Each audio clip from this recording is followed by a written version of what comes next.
Say hello to Robert Fuller.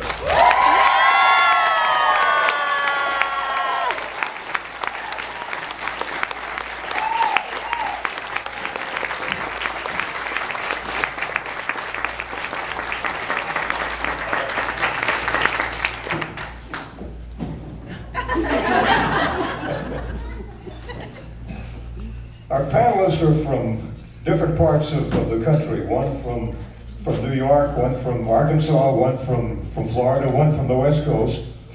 And outside of Wyatt, who grew up in a show business family, let's find out, starting with Beth, when she became interested in show business. Well, it was a secret dream. I collected photos of movie stars, as I bet a bunch of you did, when I was a teenager. Didn't dare tell anyone in Camden, Arkansas that my secret dream was to be an actress because I thought they'd laugh at me. And my idol was Grace Kelly. And when I finished the University of Arkansas, I majored in history and political science. I didn't have anything to do, we called it the Fruit Bowl, and I didn't have anything to do with drama at that time. But I was going to Edinburgh to do some graduate work. And I don't know how I got up the nerve, but I wrote a letter to Grace Kelly. She was Princess of Monaco by then. So I wrote her a letter and said that I had to make a decision about my life, and I thought she was the only person in the world who could help me make my decision. And could I meet with her after my studies in Edinburgh? And lo and behold, I got a letter back from her secretary that said, Her Serene Highness Princess Grace would be happy to receive you in an audience at the palace in Monaco. Let us know when it would be convenient for you. I couldn't believe it. I didn't know whether to be terrified or excited. I was both.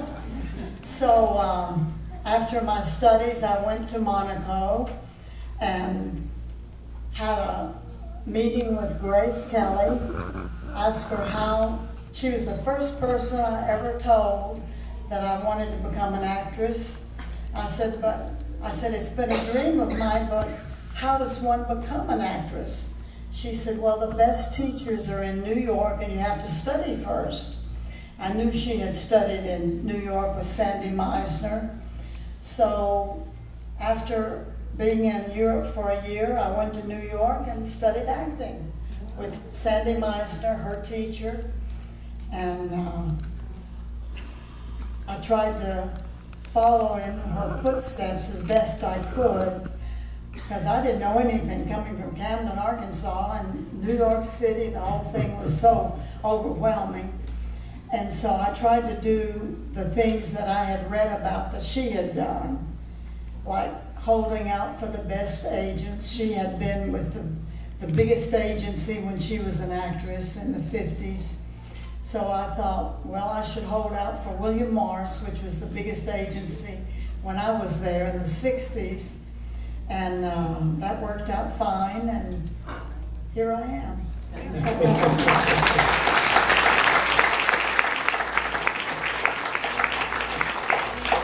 Robert, when did you first become interested in show business, and who was your idol as a kid? Well, you know, I never really wanted to become an actor. I didn't have any aspirations at all.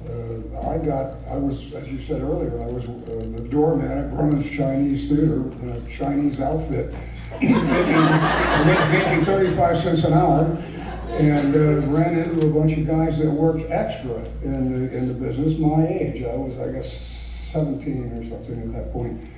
And I became friendly with them, and they convinced me. They said, you ought to join the Screen Extras Guild, you know? I mean, we're making $12.05 a day, plus adjustments and lunch, all kinds of, you could come out with 30 or 40 bucks a day as an extra, as opposed to 35 cents an hour for 8 hours. So I went and joined and became an extra.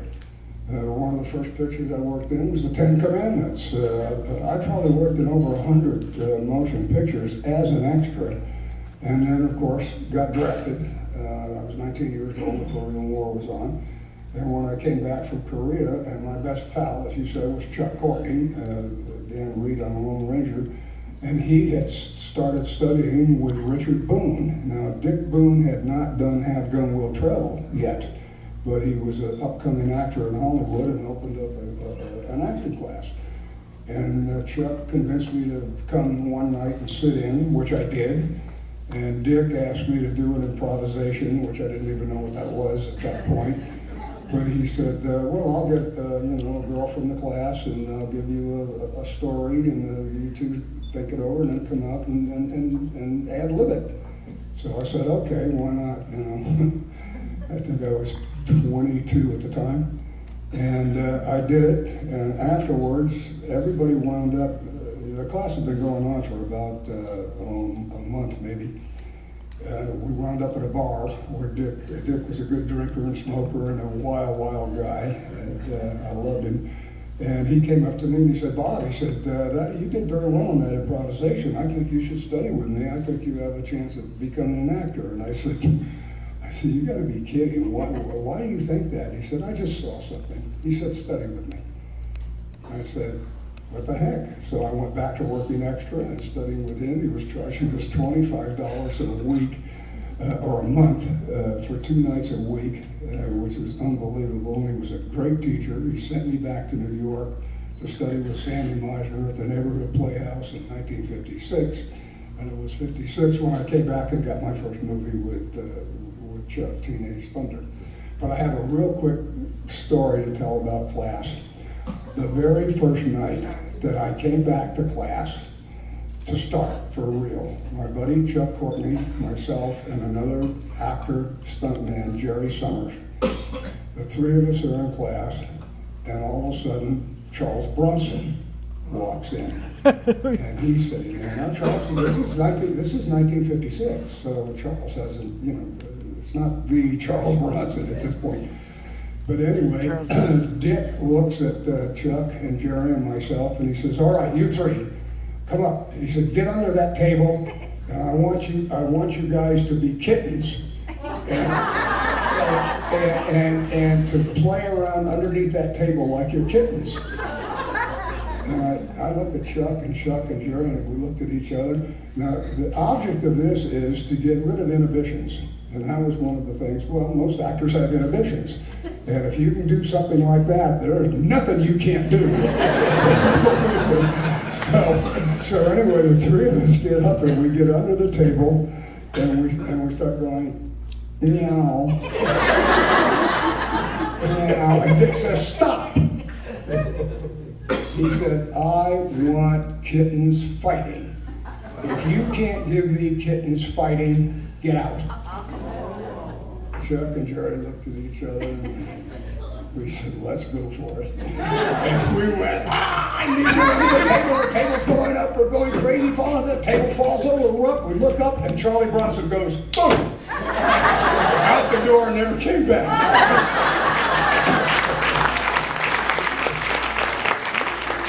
Charlie Bronson, big Alex, what about you? When did you first decide you wanted to become an actor? I was studying English literature in college, and I had been out of school for a long time, and I was trying to improve my brain, having been a bull rider.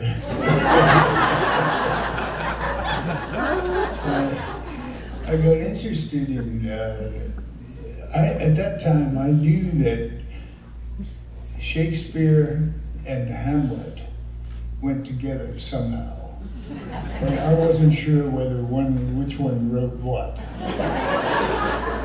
And so I began to study, and there was a teacher, a professor, a woman, a lovely older woman, and she used to talk about Shakespeare as if she had had dinner with him last night. So she took all the mystique and frightening aspects of Shakespeare away.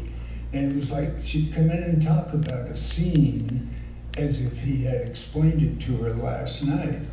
And when I first began to understand one little thing, it changed my entire life.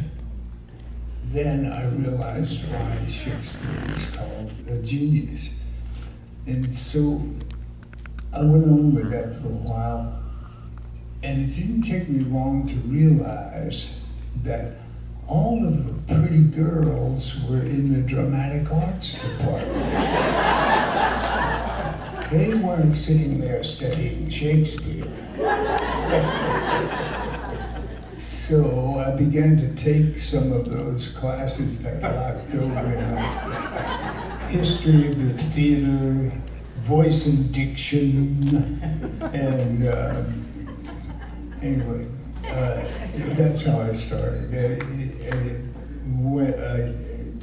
In the dramatic arts department, they were doing a play for the university, and one of the girls I had dated a little bit, and I fancied her. Somebody mentioned, oh yeah, Grace Kelly. This was a girl who looked like Grace Kelly, and she had that kind of cool thing about her. She was the absolute opposite of me.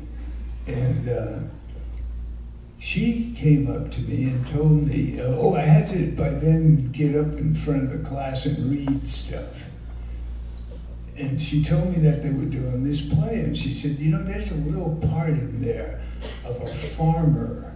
He's only got one line, but if you wanted to get the experience of being up there in front of an audience, I'll talk to the director and you can meet with him.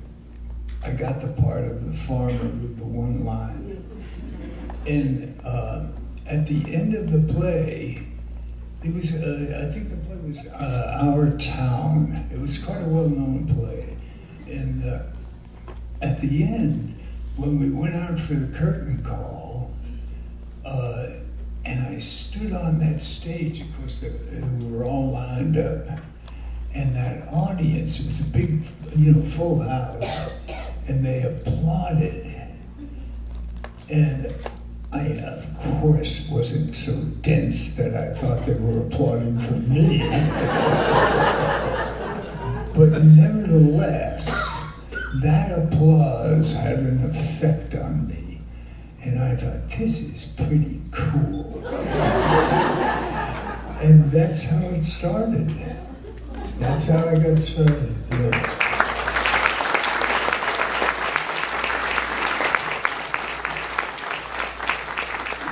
Wyatt, did your grandparents have an influence on your career choice?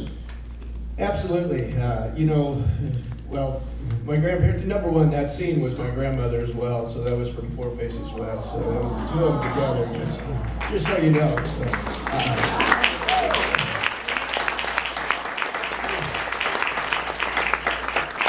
they did 4 movies together, and that's one of the best, so I think Four Faces West was a great one. But yeah, no question they had an influence on me. Number one, as a rancher, my dad, who's the second son, Jody was the oldest, my dad was David. My dad's nickname was Barney growing up because he was always at the barn with the horses and the cows. That's where he liked to be. But my grandfather always said he only acted so that he could afford to ranch, because you don't make a lot of money as a rancher, but you do as an actor, especially when you get to the level he did. But, I grew up on my grandfather's ranches early on. My dad ran those ranches until he got the opportunity to go out on his own. But then, we were always exposed to the Hollywood side, and that influence was always there. Whenever we went somewhere with them, people were asking for autographs. You'd see their movies on television, that sort of thing. So that influence was always there. And I fought it for a long time. I had a lot of people saying, well, you should do this, you should get involved with that, and you should try film, try television. And I fought it. I went the ranching route for a while, and then ended up becoming a real estate broker and some various things like that. Did a lot of business ventures, but several years ago, I got the opportunity.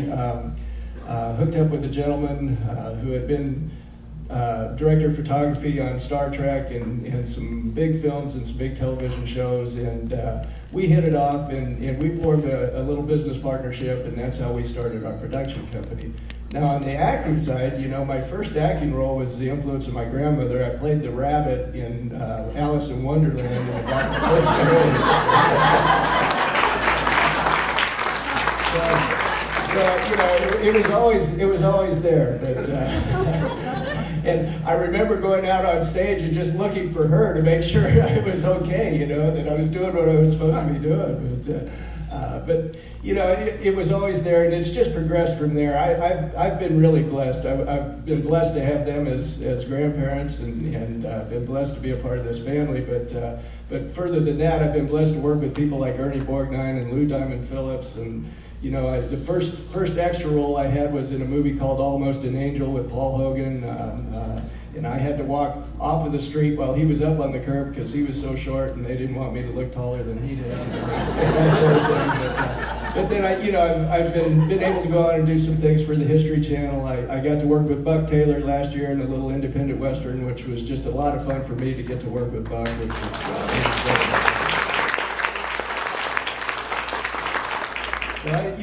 I'm still actively pursuing projects. I've got several television shows in various states of pre-production at this point. I produced a cooking show for a little while, a vegan cooking show of all things, you know. And I grew up on a ranch, so I'm not a vegan. but it was a good show. The host was great, so a hostess, I should say. But anyway, yeah, it's it's ongoing. Yeah, having fun with it.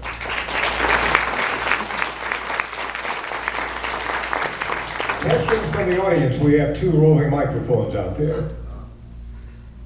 Front row. Question number 1. She's roving over to you.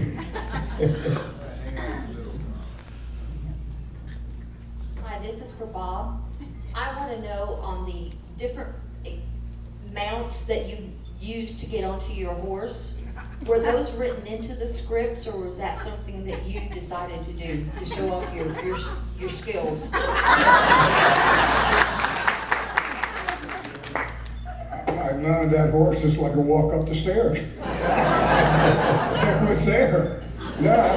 There were times though that, like in The Killer's Odds, you clicked your heels off to the left, you jumped up and clicked your heels. That was. Came down and mounted and jumped. No, that wasn't in the script. There's a lot of stuff wasn't in the script. No, I see your point. Yeah, no. I had fun on horseback. You know, I could do a lot of things in those days. Well, we enjoy watching them.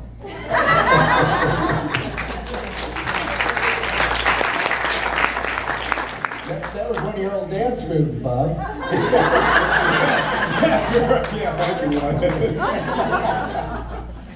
Question from the wagon train lady. Hi, this is a 2-part question for Beth.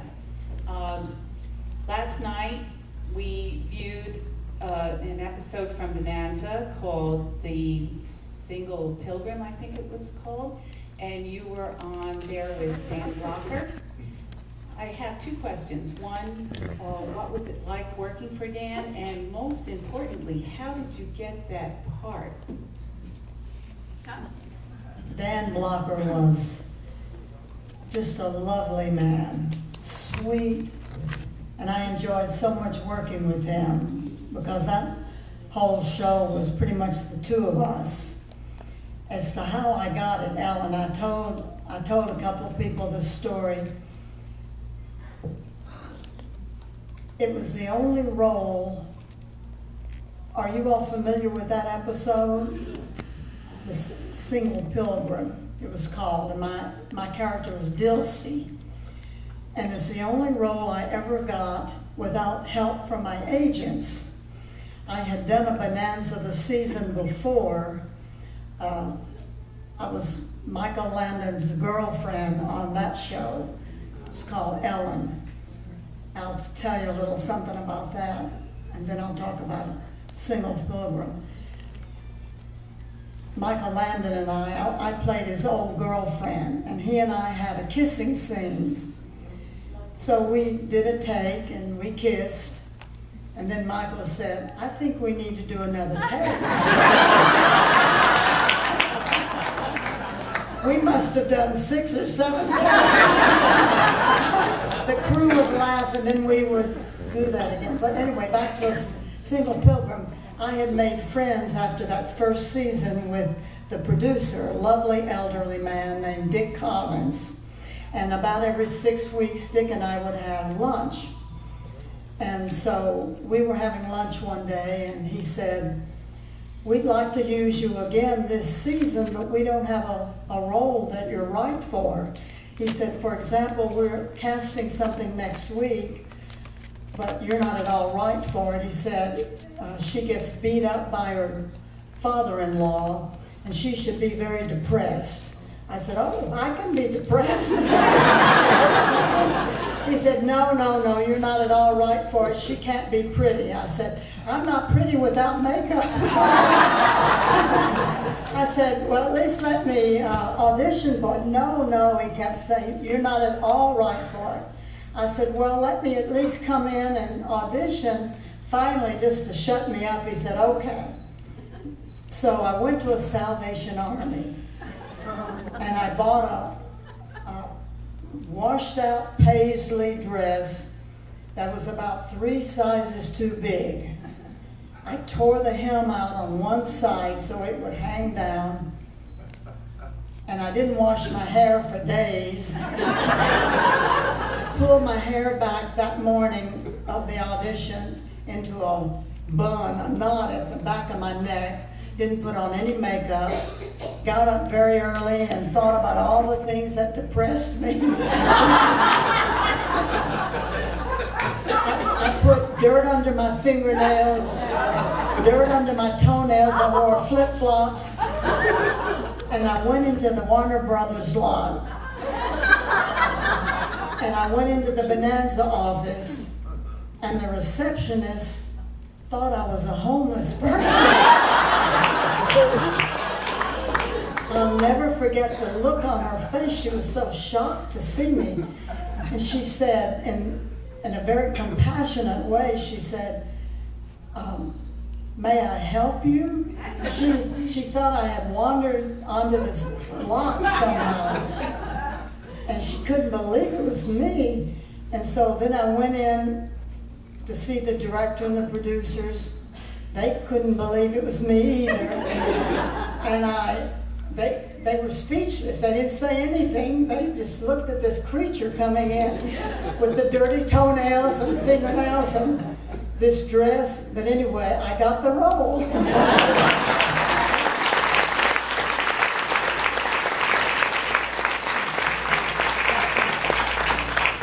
Alex's first film role was on Laramie, as we mentioned. And you guys have been friends ever since that time. What was your first impression, Robert, of Alex? You really want me to say? You all know this is my dear friend. We've been friends for a long, long time. In fact, we almost got married. Which bathroom do you use? When Alex got married up at this ranch in Northern California to Susanna, and the preacher finally said, do you take this woman, do you take this man? Yeah, and everybody said yes. Alex walked right over, put the ring on my finger and kissed me.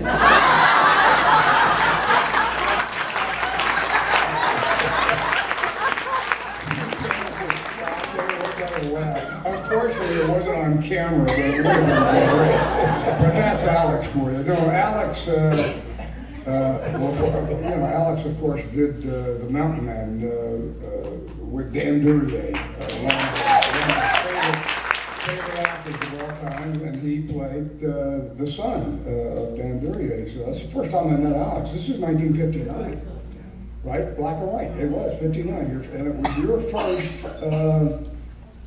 film in Hollywood, right? Yeah. He didn't even know where the marks were or what you're supposed to do.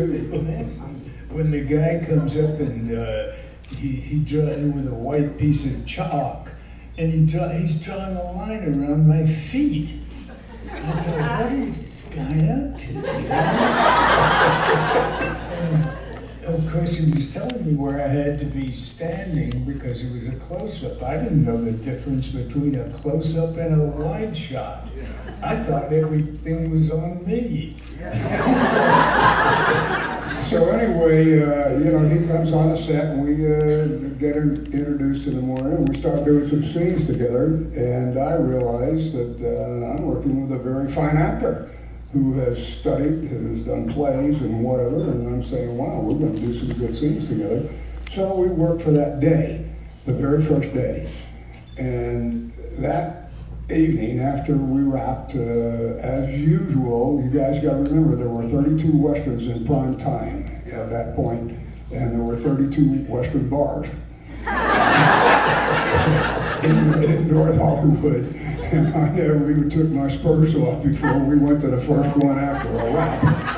And walked into the hitching post, as we did every single night, dressed in my wardrobe and whatever. Turned around and looked, and here's Alex sitting with Shelley Winters.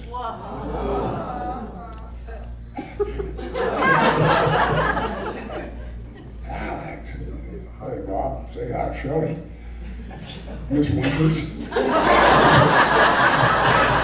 Anyway, that was our first day of meeting, and we've known each other for about 100 years. So our ranches were 8 miles apart in Texas for a long, long time. We had, great times together in California, and then he ditched me.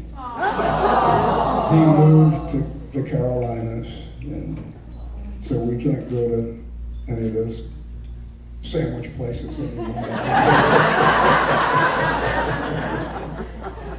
And in that first episode of Laramie, if you look at the credits, you won't find Alex Cord because you were using your given name, which is Italian.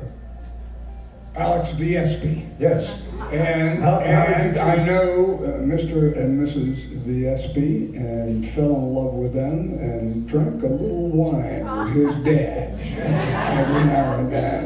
And he had a mother and father that were so incredible. And we were fortunate enough to spend some time. And I actually played tennis with your dad. Yeah, my dad was in his mid-80s, and he played tennis with Bob and Bernie Capel, right? Yeah. Doc on Love Boat, Bernie Capel. Yeah, that was a great day, yeah. How did you choose the name Cord? Well, it was very simple. I had done a lot of work under VSP. In fact, I did plays in London, England, under VSP, a lot of off-Broadway plays. But VSP was always a difficult name. If you said it on the phone, people couldn't tell whether you're saying V or P or B. Is it BSP? And so I had to develop a little saying. I said, it's V as in victory, IES as in Sam, not F. P as in Peter, not D as in dog, and I. So I used to have to recite that every time I had to do my name on the phone. And then if people saw it in print, they didn't know how to pronounce it. Vice-speed, V-speed, they never got it right. And so I got a contract with Columbia Pictures, and I was going to be starring in a movie at Columbia with Chuck Connors and Edmund O'Brien, Eartha Kitt. Anyway, so the head of the studio was an ex-football player from UCLA. His name was Mike Frankovich, big burly guy, nice man. And one day while we were rehearsing, I had already had the part and stuff, and he came to me. No, he called me to his office. I went into his office, And he was very warm and friendly. It was easy. Have a seat. He said, Alex, I want to talk to you about something. He said, you're going to be a movie star. And he said, you're a tall in the saddle kind of a guy. And VSB is not a tall in the saddle kind of a guy. Doesn't look good in lights. So he said, would you consider changing your name? And, he didn't make any demands. He could have, but he was very, very, what's the word? He cared about my feelings. And he said, so how would you feel about changing? I said, well, I don't have a problem with that. I said, I'd be happy. I was so tired of saying V is in Victor.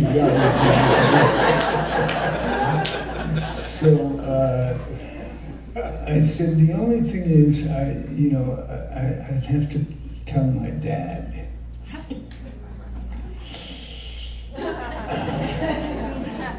And that was a tough thing for me to do. But oddly enough, I have played so many weird trips on my parents. And none of them balked. He said, yeah, he said, all those phonies in Hollywood, they don't have their own real names. So then it was a matter of choosing a name. And I knew a family that was named Cord, and I liked that. And I thought it went well with Alex Cord, simple. And even then, people said, cord? And I said, yeah, as in umbilical.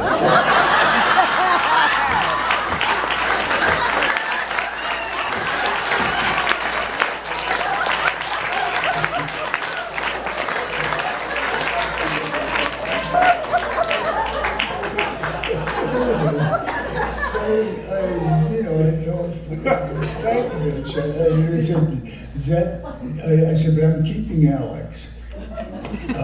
So I said, is that a tall in the saddle sounding enough name? Alex Cord? He said, sounds good to me, and that's how it happened.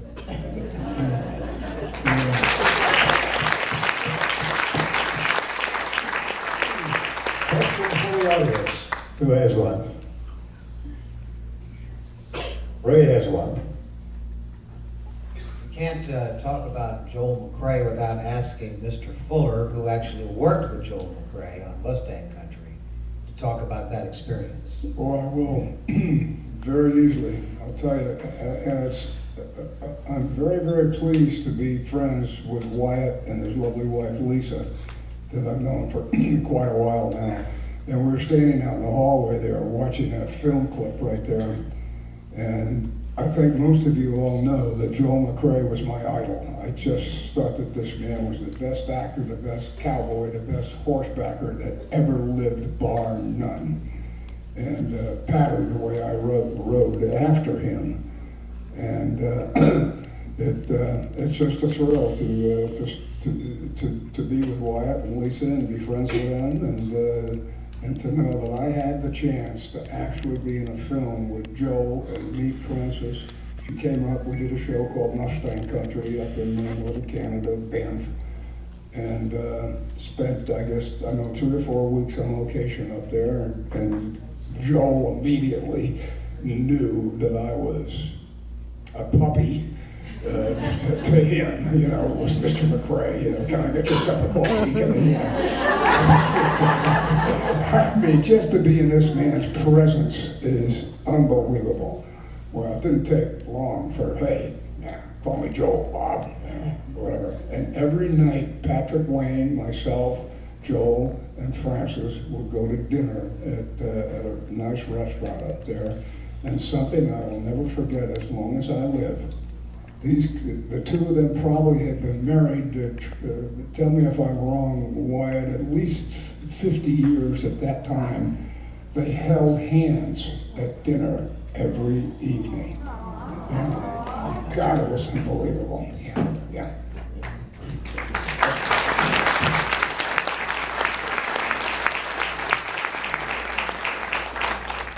just to show you what a small world, that, you know, Bob worked with my Uncle Jody as well, and then that's when I first met Bob over 40 years ago on the set of Mustang Country, so it's old home week whenever we get together.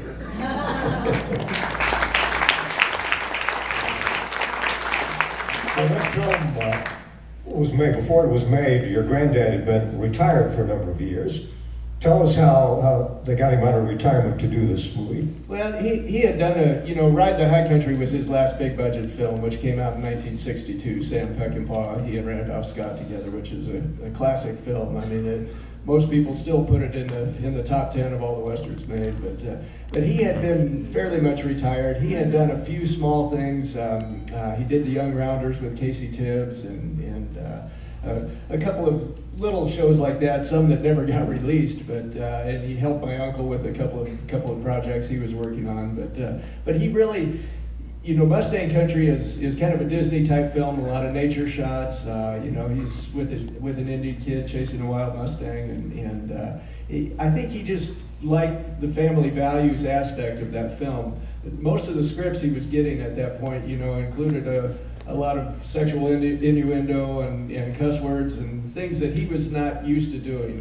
You know, his career was not made up of those type of films, and I think he really felt comfortable with what this film stood for. And of course, he had grandkids of the age that could you know, watch that type of film and appreciate it. And my grandfather was a family man, you know, first and foremost, and so I think he really wanted to do just a good quality film that he could kind of, you know, get back in the saddle one last time and just go out on a high note. And he was trying to help John Champion as well, the gentleman that directed the film, wrote and directed the film, and John had come to him and really didn't expect my grandfather to come out of retirement for him, and was very surprised when he did, but he was able to convince him to do it.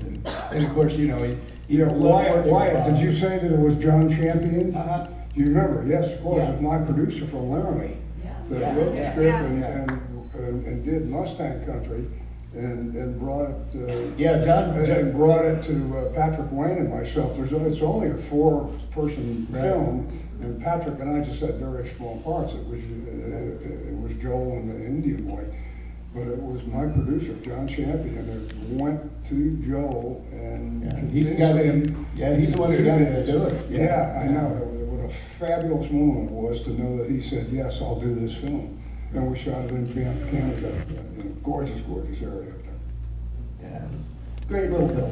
I think they're showing it tonight. Yeah, at some point. Yeah.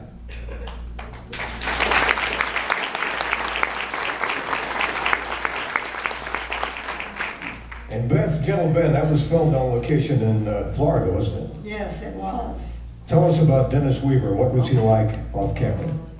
Dennis Weaver was very special. It was Gentle Ben. I was cast in Gentle Ben only 7 months after I moved to Los Angeles. So I was. How many actresses were up for that part? 5 of us. And when we had the audition, I had a screen test. And Clint Howard was 7 years old. He was going to play the son on the show. And when we did the scene together on camera for the audition, I wanted to sit on the floor to be intimate with them. And there were 5 of us. Later at a party, I was cast in it. And later at a party, Ellen Burstyn told me she was one of the other 4 actresses who tried out for that role. But we shot that in Miami, which was fun, in the Everglades. We had the airboat that we rode around on. But you asked about Dennis. Dennis was a role model for me. He was very spiritual. He had taken up meditation with Self-Realization Fellowship. And he meditated an hour and a half before we went to the set every morning. And after we worked 12 hours, he meditated again for an hour. So he was always he was a real leader. He was always very kind to everybody. The crew loved him. He was always very upbeat, and just pleasant to everyone. And for me, he was a vegetarian, so later I became a vegetarian. He taught me how to meditate, but I didn't have the patience. Every time I tried to sit there and think about nothing, I would go to sleep. So I didn't follow him in that sense, but in other senses I did. There was a famous television guide cover that I remember. You were featured on it along with the bear, Gentle Ben, and you have a story about that, the TV guide cover.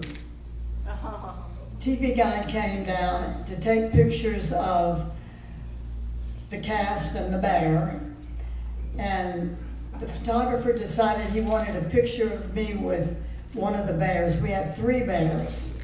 2 of them weighed 650 pounds, and whichever one was in a good mood, that was the bear they used. But there was a 3rd bear that was younger. His name was Drum. He weighed about 350 pounds. And so the photographer was going to take a picture with me and Drum. So Drum and I were cheek to cheek, and they were taking this picture of us, me smiling. I started to say us smiling. But I was smiling. Anyway, the trainers would wrestle with Drum because he was very frisky, and he had a lot of, the other 2 bears were kind of oblivious, these big heavy bears. But Drum had a lot of life and a lot of, his eyes were always sparkling, and he was very aware. So after we did this cheek to cheek, I decided that was pretty boring. And I turned to Drum and I said, Drum, let's do something more interesting. He thought I was saying, let's wrestle. I mean, the next moment I was down on the ground. That bear was on top of me with my whole neck and mouth in his mouth. But I'll tell you the amazing thing, I wasn't frightened at all. Everyone else was frantic. You can imagine. And the photographer was taking pictures of me. But that bear, I could sense how careful he was being, knowing that I was just a girl. I wasn't one of the trainers, one of the guys wrestling with him. He was so supporting his weight and so careful not to put his weight on me. And I got slobber all in my hair, but he didn't bite me. But that made me so relaxed and told me so much about animals. I was thinking of that recently about the gorilla in Cincinnati, how he pulled that little boy through the water on the moat. But then I think he was protecting that little boy from the pictures I saw. I was thinking, I wish they had just tranquilized the gorilla instead of killing him.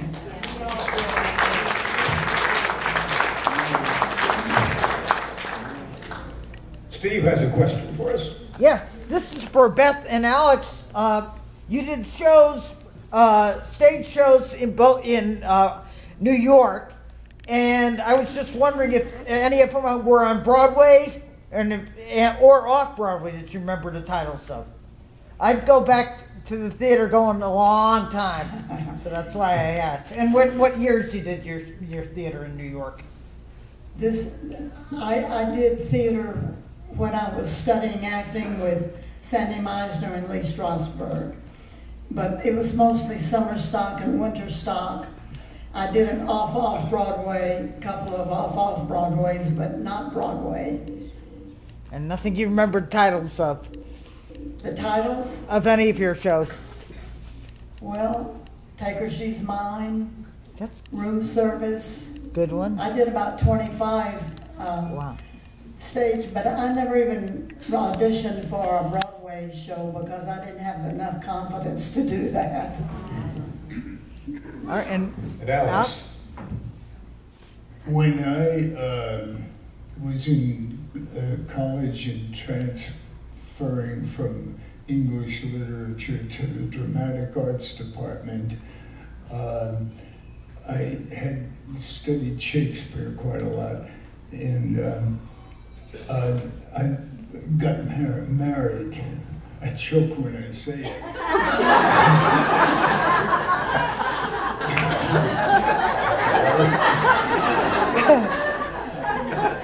I married a woman who made Jaws look like a goldfish.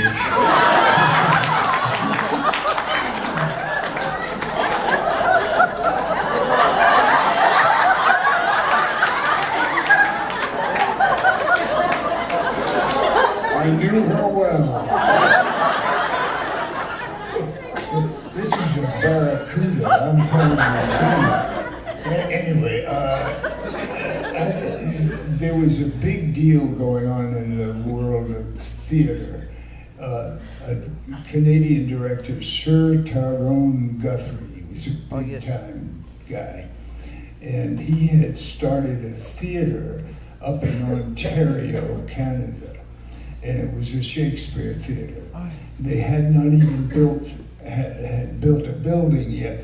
So they were holding this Shakespearean festival inside of a huge tent with a stage that was constructed. And one of the plays that they were doing was Henry V. And I knew the play well. And there was a new actor had come on the scene, had gotten great reviews in the New York Times. He was playing Henry, and it was Christopher Plummer. Nobody had ever heard of him until that moment. And I decided that I wanted to go up there and see that. And I had an old beat-up car. And I took my barracuda wife and,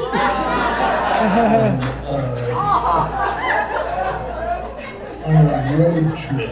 I said, let's drive up to Canada because I want to see this Henry V. And they were doing two plays, and The Merry Wives of Windsor was the other play. So we go up there and see the play, and it was an extraordinary experience. I mean, it was just brilliant.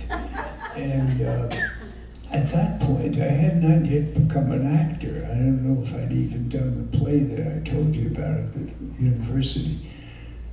So now, 10 years later, I get a part in a play to be done in London, England. I'm playing the leading role. It's a 2-character play, basically. There were a couple of other people appeared in the first 5 minutes or the last 5 minutes. But it was basically a 2-character play. And it was the best part an actor could ever dream of. This part was as good as Hamlet. It was you know who Norman Mailer is? A writer. Well, that's what I played. A tough Chicago streetwise guy who had a very good mind. And it was about the last night in a romance with these two people breaking up. And the woman, the actress, was Siobhan McCrea, a very famous Irish actress. The play was written by Doris Lessing, who won a Pulitzer Prize. She's a beautiful writer, very famous. And I get this leading role. Every actor in New York tried to get this part. But I was right for it, and I just knew. When I did the audition, I said, this is mine. And by God, I got it. So now we open in London, and I was unheard of. I was still Alex BSB.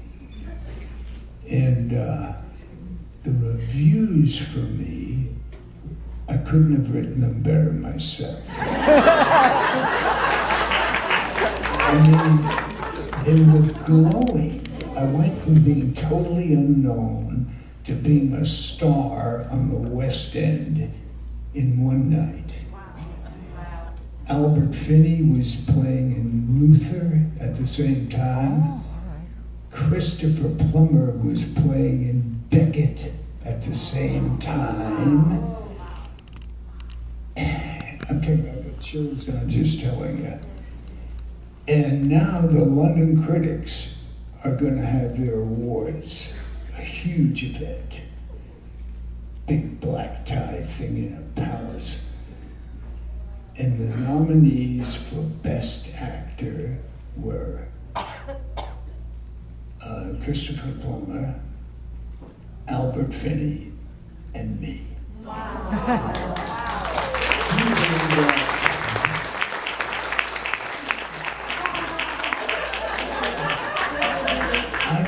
And when we went to the awards ceremony, I took Siobhan with me, and there were people in period costumes with powdered wigs who were all part of the staff. Their formality was incredible. And as we walked up the steps, there's one of these guys with a big staff with a silver head on it, and he opens these two doors, and he pounds the staff on the ground on the wooden floor and announces our names as we go in. Mr. Alex VSB, he got it right. And Miss Siobhan McKenna, and we walked in there, just the two of us, and Christopher won it for Beckett, and he deserved it because I saw him do it. That was a good thing about London being in a play in London, is they alternate the nights off, so that if you're in a play, you can go see the other half of plays. But that's my theater story. And the name of the show, and what theater did you play in London? The play was called Play with a Tiger. Play with a Tiger. And it was by Doris Lessing, and the theater was the Comedy Theater on Panton Street. Right. It's changed its name now it's named after a famous writer whose name I can't think of at the top of my head, but I'm sorry. it's now renamed after a famous British writer. The Comedy Theater is? Right. Yes. Yeah, that's true. How do you know that? I was there in the fall, and I'll be there in a couple weeks again. That's true. They changed the name. Barracuda. I don't know. He has this gorgeous dining room table that he still has today with all the cigarette burns in it from her that he still has to keep reminding him of her. I made that damn table. It's a beautiful dining room table, and I made it from the ground up. It's got 7 planks of mahogany. It's beautiful. And there are cigarette burns all around the edge of it. And I don't know how she never burned the house down. I had to bring her up. And then during an earthquake in California, a chandelier came loose and fell down on it. So it's got the dents from the chandelier and the cigarette burns. In case there was any danger of me ever forgetting her.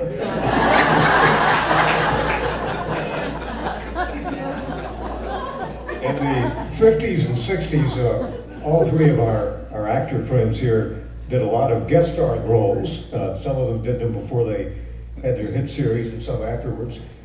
What was the pay like for a guest starring role in the 50s and 60s? What was the pay like? Yeah. $2,500. How much? $2,500. That was the guest starring I salary. never got What did they pay you? I paid my way through college as a bricklayer because my father was a bricklayer and he taught me the trade. And when I told my father I was going to be an actor, all he did was, he was not very vocal. He just rolled his eyes. That was it. So then, as I began to study and do these little off-Broadway, I mean, I started acting in coffee houses in Greenwich Village. You know, reading one-act plays with another actor in front of a little lectern. And so I'd often work with my dad because he ran these construction jobs. And so if I was going to school or a class or something, I have to ask him, tell him, you know, I want to leave at 12 o'clock. And of course I didn't get paid if I wasn't working, but, and he never, you know, would ask me anything about acting or about what I was studying or anything like that. He just didn't care. So, but the one thing he would say when I tell him I need some time off because I'm doing a play down in Greenwich Village in a coffee house. And he said, and that was a big deal to me. And he said, so what do they pay you for that? And I said, they don't pay me anything. I said, they give me coffee. So all he did was roll his eyes. So now, years go by, you know, but it was a slow climb, you know, to where finally I got a job where they were paying me, and a bricklayer was making $3.75 an hour. It was a big deal. You could make $150 a week. So I get a job where they're paying me $25. So I tell him, I'm going to be in a play down there in this little theater in the village. So what did they pay you for that? $25. He said, you make $25 a day as a bricklayer. And the thing was that, you know, I'm getting lost. So that went on for years until suddenly a guest star. This was the big deal. The biggest show in New York was called Naked City. It was a TV show. Great show. And it was a great show. And they had all great New York actors were on it. Luther Adler, Burgess Meredith, people like that. And I got a guest starring role on Naked City. Tell my father about it. And he says, you're gonna be on television? Yeah. So, the thing was, he never would look at me when he would say, so what do they pay you for that? He'd be going, so what do they pay you for that? And I think it was $1,500 for Naked City. That got his attention. $1,500? How long do you have to work for that? I said, I think it's 7 days. Wow. He said, that's more than a bricklayer. So now, but he still never would look at me. Now I get a movie to do in England and Spain, and I've got the starring role in the movie with two hugely successful British actors, Sir Richard Attenborough, he was in it, and Stanley Baker, a great British actor. And the movie was called The Last Grenade. It was a thing about mercenaries, and I played an absolute lunatic killer, cold-blooded killer. And so I was living in California, and I'm going to the to Europe. So I stopped in Long Island to have dinner with my family and visit with them and stuff. Big family dinner, 12 people. Big food was a big deal in our lives. We're all Italians. And so I tell them, so my father said, so who's in this movie with you? And I told him, and he, of course, did not know who Richard Attenborough was or Stanley Baker or anything like that. So now the food is coming across the table, and he's reaching for the peas or something, and he goes, "So what do they pay you for?" And I said, "They're paying me $45,000 a week."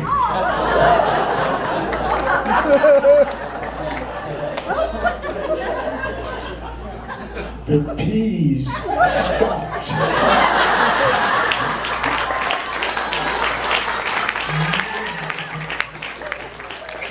Mid-flight. He then actually said, "How many weeks?"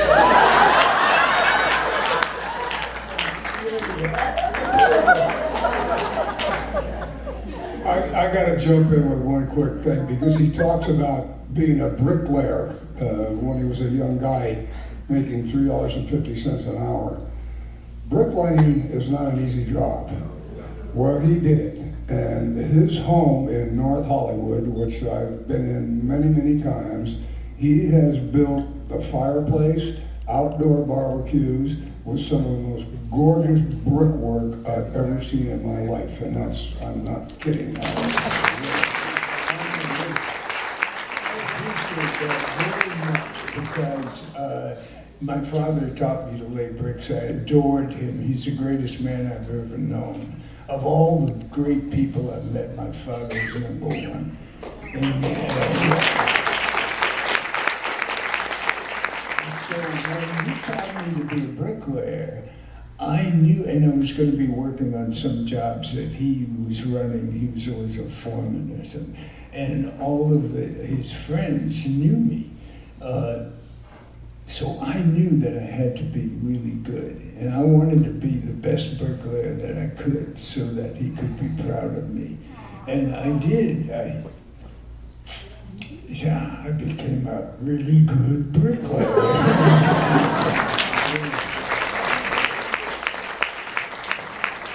We can take a couple of quick questions before we have to wrap it up.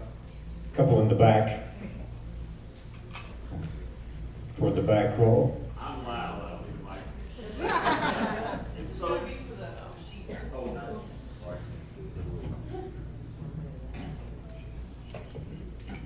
So, after you became a success, did you hear from Grace Kelly? Did she write you and say, "I told you right," and what have you done to give, or what advice do you give to young people now looking at acting as a career? Well, about Grace Kelly, 9 years after I met with her is when I was cast in Gentle Ben. So I wrote her a letter to remind her that we had met and how inspiring she had been to me.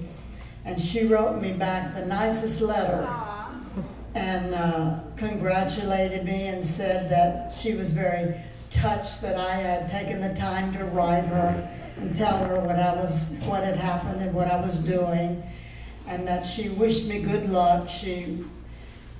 Some of the letter was typed, and then she wrote some of it by hand. Of course, I was thrilled that she acknowledged it. I wanted to say something to you, though, Steve, about plays. One of the summer stock summers, I was an apprentice and the ingenue at the Totem Pole Playhouse in Pennsylvania, which the director was Gene Stapleton's husband. His name was Bill Putch. Right. And Gene was the middle-aged star of the summer stock company. And I don't know how many years she had been doing that with Bill, but the audience loved her. Talk about a nice person. Wow, what a lovely person Gene Stapleton was. This was long before she did All in the Family.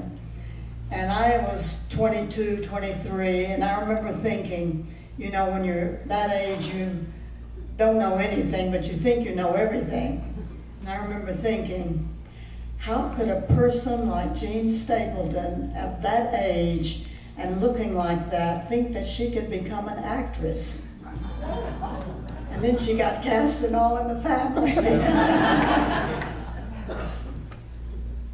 one final question back here. Oh, yes. Oh. I have two questions. Well, one question for all of you. What actor or actor would you like to have worked with but never had the opportunity to do so? Is that for everyone? Yes, please. Robert? Well, that's a tough question. I'd actually have to say Tyrone Power. I was a big fan of Tyrone Power, so I loved all his work, and would have loved to, really liked to have worked with Ty Power, yeah. Alex? Peter O'Toole. Beth? Well, I never thought about that before. I guess I would have to say any of the actors, studio actors, but they were the ones I'm thinking about, like Brando and Monty Cliff and James Dean. They were all way before me, but I was a member of the Actors Studio, so that was the kind of acting that I had so much respect for. Wyatt? I'll give you two guesses. It's pretty obvious, yeah. I worked with him in a lot of capacities, but I never was able to work with my grandparents on film, and I would have loved to have had the opportunity to do that.